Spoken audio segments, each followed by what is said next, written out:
perasaan setelah iman masuk neraka itu perasaan yang salah. Wis wae yakin neraka itu ora alamatem. Napa? Ora alamat. Ya karena tadi satu gak pegang kuncinya, napa? Terus kita tidak tahu posisinya di mana, neraka itu kita tidak tahu.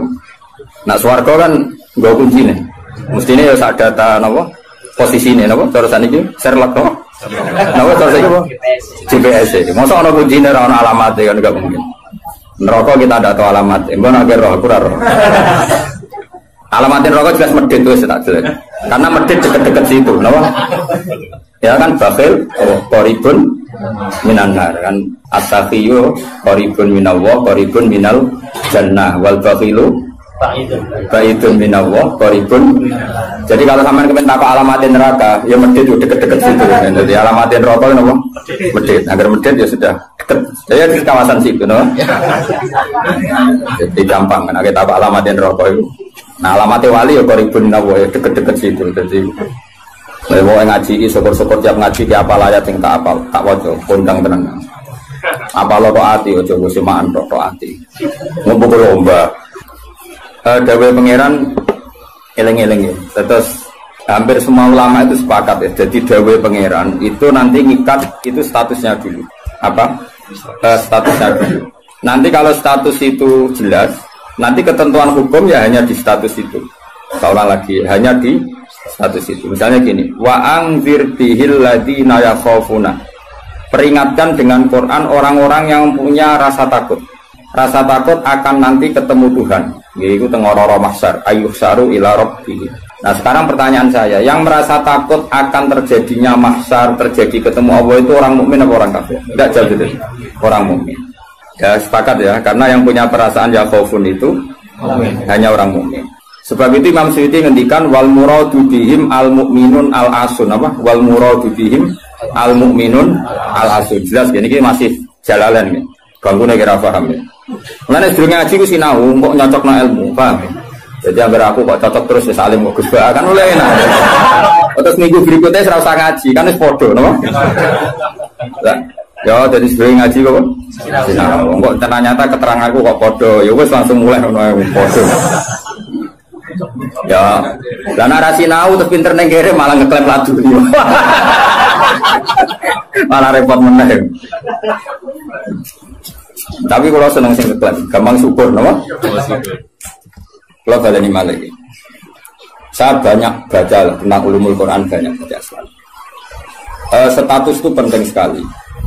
Ya saya ulang lagi ya. Peringatkan dengan Quran orang yang takut akan terjadinya mahsyar, yaitu posisi manusia yuhsyaru ila rabbihim, digiring menuju Tuhan. Kalau dikasih an ya yuhsyaru ila rabbihim. Orang-orang itu peringatkan bahwa nanti di mahsyar itu faktanya dhamir sa'an itu dhamir faktual. Nah faktanya adalah laisa lahum min dunihi wali wala syafi'. Nanti di akhirat itu, di mahsyar itu tidak ada lagi yang bisa menolong tanpa melibatkan Allah. Karena tentu Allah itu aktor utama al-fa'ilul mukhtar. Semua tentu terserah Allah. Nah pertanyaannya begini, lalu maknanya apa? Tentu orang-orang kubu sebelah terus anti syafaat. Ya kubu sebelah mana? Itu barangnya kubu sebelah. Makanya itu problem ya. Makanya gue debat sampai kubu sebelah tadi, gue sebelah. Itu repotnya di situ. Mazhab ahli sunnah yang mainstream kadang tidak didukung dhahirul ayat, tapi mazhab kita didukung tahqiqul ayat. Memang makna detail itu beda dengan makna yang dhahir. Ya misalnya gini, saya ulang lagi ya. Jadi status itu tentukan dulu. Ya, yang khaufun artinya mukmin apa musyrik? Mukmin karena punya rasa apa?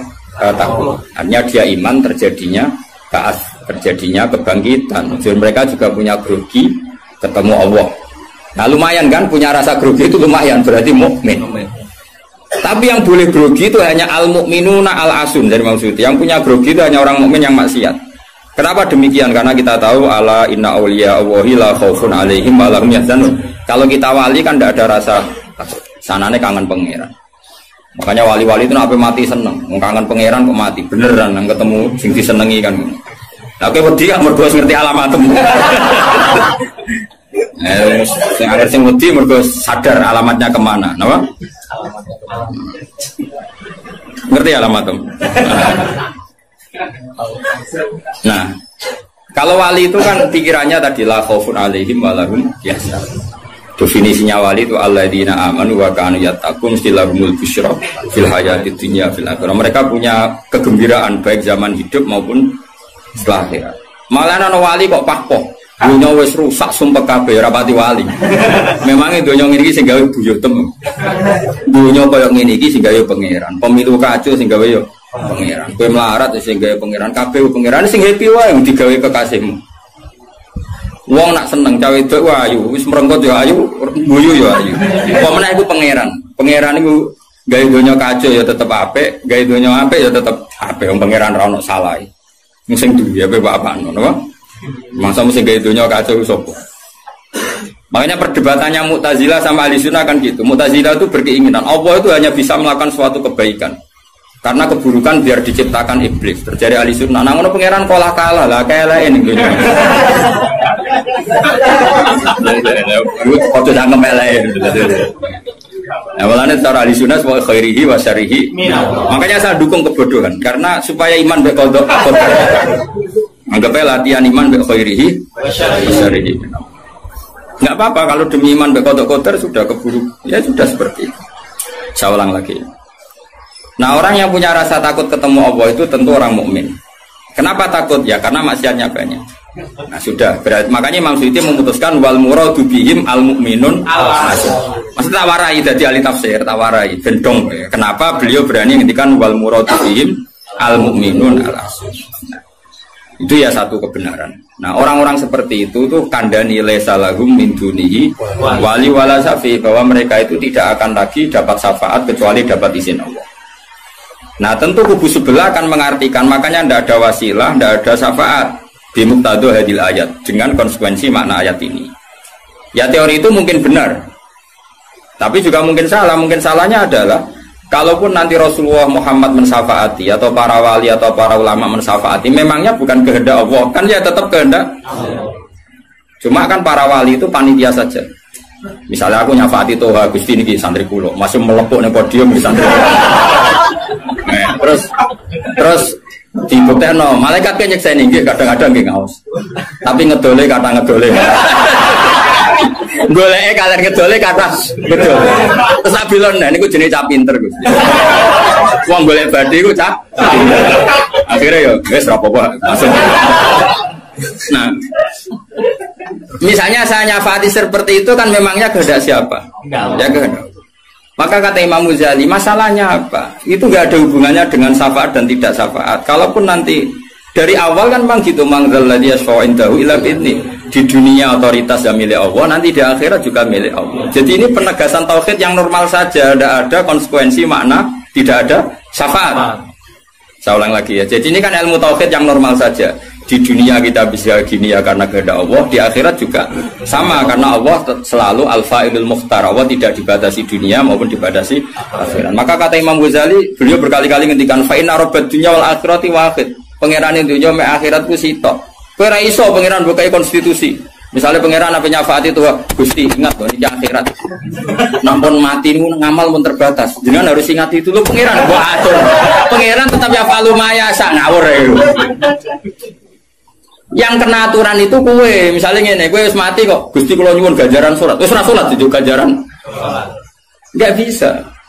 Tapi nak pangeran ngekei, kita tak kei ganjaran salat nganti kiamat. Senajan to saiki wis ra iso salat. Kenapa Gusti? Ya terserah aku pangeran. Pangeran mbok warai. Sehingga Allah itu tetap, makanya pendapat Ahlussunnah wal Jamaah itu pendapat paling normal karena memberi hak Tuhan bahkan ketika di akhirat. Nah Mu'tazilah ora. Pangeran butuh tunduk ke konstitusi, batas amal, batas akhir. Jadi kena limit. Jadi kalau kena pulsa. Jadi kalau pangeran nyafaati wong nganggur-nganggur ini, Gusti ingat loh, ini sudah akhirat, batas akhir amal. Kan sudah mati. Pangeran raiso, batur untuk raiso. Sebagaimana dia Rahman zaman ning dunia, ya Rahman ning akhirat. Sebagaimana dia kudroh di dunia, juga kudroh di akhirat. Karena Tuhan tidak pernah dibatasi akhirat. Itu yang diyakini ahli sunnah jamaah. Makanya ya ayatnya umum saja. Wa kam mim malakin fis samawati la tuhni syafa'atihim shay'an illa min ba'di ayyadzana Allahu liman yasha'u wa yarda. Itu jelas. Kalau kamu menafikan syafaat berarti menafikan ayat itu jelas. Tidak ada syafaat lagi di akhirat kecuali bagi orang sing Allah kehendaki. Man itu manusia apa Allah? Orang kan? Berarti nanti selalu ada orang yang dikecualikan, yaitu orang sing yasa Allah punya otoritas memberi syafaat. Kalau istisna itu tidak ada gunanya, lalu kita percaya apa? Coba kalau orang bilang gini, ja'al qaumu illa zaidan, itu Zaid datang nggak? Datang kan? Atau ya datang ya, terserah lah. Misalnya maja'al qaumu illa zaidun, ya, atau maja'al qaumu illa zaidan itu sesuai tertib yang di Alfiyah itu. Ketika istisna diucapkan itu ya mustasna itu ada gunanya. Ya, misalnya saya bilang gini, ja'al qaumu illa zaidan, masyarakat sama datang kecuali Zaid. Ada gunanya enggak kata illa zaidan? Ada. Yaitu memaklumatkan kalau Zaid tidak datang. Tidak ada syafaat kecuali miliknya Zaid. Berarti Zaid bisa nyafaat. Sekarang Allah jelas-jelas ngendikan tidak ada syafaat kecuali illa min ba'di ayyadzana Allah liman yasha'. Berarti izin Allah itu ada dan izinnya akan diberikan sama orang-orang yang digedaki Allah. Ya misalnya kayak Rasulullah, kayak para wali. Lalu kalau syafaat kamu nafikan secara kuliah, secara ekstrim, berarti istisna itu nggak ada gunanya. Lucu nggak Allah ngendikan, kemudian nggak ada gunanya. Misalnya santriku kabeh ahli sunnah, kecuali isi sitok. Ya kan ada betul. Ada betul, meskipun surotan apa? Surotan itu raine tok misalnya. Kabeh santriku nggo syiar Islam kecuali sitok niate mergawe kan mesti ada. Nah, itu kan. Mbok yo wong iku mikir gitu loh. Allah kan ngendikan manggal ladzi yashfa'indahu illa bin. Siapa yang bisa memberi syafaat kecuali dapat izin Allah. Kemudian mustasna ini dihilangkan. Orang anu syafaat blas. Berarti kalimat ini menjadi salah kan? Padahal kalimat dari Quran ya, tidak ada syafaat kecuali mendapat izin. Berarti natijanya ya ada syafaat yang berlisensi, berizin. Ini tidak maunya mereka kubu sebelah budi sebelah. Paham ya? Mau terus syafaat gak ada, itu ayatin di ora ono ayat ngono. Ono ayat ngono, syafaat gak ada. Gak ada ayat itu ono istisna, tidak ada syafaat kecuali mendapat izin. Artinya apa? Ada syafaat kalau mendapat izin. Natijanya adalah isbatus syafaat, bahwa syafaat itu ada. Lah siapa itu? Ya mayyasa'u wa yarda, orang yang digedaki Allah dan diridani. Ya tentu saja sira diridani Allah kan neraka nyafaati sopung kecet-kecet dhewe. Makanya ya kubu sebelah itu ya seperti itu. Dia mikirnya alaih salahu min dunihi wa suai ka ono syafaat. Qala ta'ala, alhamdulillah do hafal Quran. Nah sing bantah ya hafal Quran padha ae bantah-bantah. Ya seneng reporter ya mergo seru. Sing bingung sing alim Gus delok. Ngene cara bapak zaman Sugeng. Ah delok omongane ngomong tambah goblok. Mergo tambah gak jurus. Tambah apa? Gak jurus, padha hafale kok bantah-bantah. Degelan. Ayo degelan. Lo sering apa tidak bantah-bantahan tiang, tak tantang. Ya apal Quran, enggak. Apal hadis, enggak. Kelas sampai aku ngaji ora debat. Debat itu imbang. Masa Mike Tyson di musono LS Pikal. Ya mati no LS Pikal. Debat itu imbang. Nek apal Quran, apal hadis, debat be aku. Iso cocokan ayat. Nang ngene iki kowe ngaji alif bata ae. Tak ulang ikra tak kira ati. Cara Ki Bisri kan nak ngamuk kubu sebelah Ki Bisri zaman Sugeng. Kalau ora menangi menangi rok murid-muride. Mem fathama tak fathata mem domamu.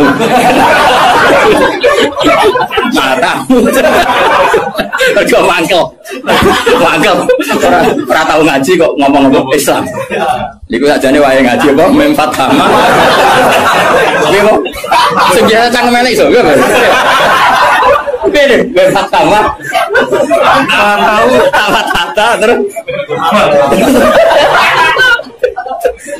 Tadi akhirnya orang raiso ngaji kok sok miyai kon meja. Bebas sama. Ya sih gue. Gue nak tercangkem elek, semua langsung elek. Jadi capek lali, saya elek. Bakat elek nih biru. Gak apa-apa pangeran sepurane akeh tenang ae. Nak lapor pangeran. Eling-eling. Saya ulang lagi, ini penting sekali dalam ilmu Al-Quran. Tentukan dulu siapa itu. Baru nanti ayat itu ini takmim apa khos. Ya saya ulang lagi, takmim apa khos. Jika misalnya ayat dihukum, saya kan keahlian saya memang nekuni fikih. Misalnya ayat dihukum, harus hukum.